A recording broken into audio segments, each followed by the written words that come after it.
4.7 재보궐선거 이제 하루 남았습니다. 선거를 하루 앞두고 민주당 박영선 서울시장 후보는 노회찬 버스로 불리는 버스에서 일정을 시작하며 진보층 결집에 주력했습니다. 국민의힘 오세훈 후보는 지난해 총선에서 낙선한 광진구를 시작으로 10세 지역을 집중적으로 공략했습니다. 이경국 기자의 보도입니다. 선거운동 마지막 날 민주당 박영선 후보는 새벽 4시에 출발하는 6411번 버스 첫 차에 올랐습니다. 구로와 강남으로 가는 이 버스는 고 노회찬 의원이 새벽에 출근하는 서민들의 애환을 전하며 언급해 널리 알려졌습니다. 존재하되 그 존재를 우리가 느끼지 못하고 함께 살아가는 분들입니다.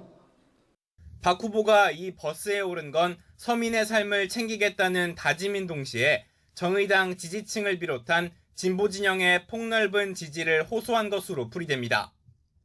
박 후보는 앞서 정의당 심상정 의원에게 손을 내밀었지만 정의당은 연일 민주당의 자성을 촉구하고 있습니다. 공직자 부동산 투기에 시민들이 왜 그토록 절망하고 분노하고 있는지, 도덕적 비판의 기준과 잣대를 스스로에게 엄격하게 적용했는지. 박 후보는 이후 서대문과 은평구 등 민주당 지지세가 강한 지역을 돌며 막판 표밭 다지기에 주력했습니다. 분노한 민심을 달래고 국민의힘 오세훈 후보의 내곡동 땅 의혹에 대한 공세도 이어갔습니다.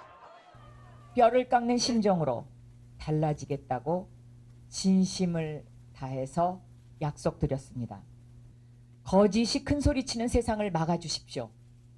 오세훈 후보는 지난해 총선 당시 낙선했던 광진구에서 마지막 날 유세를 시작했습니다.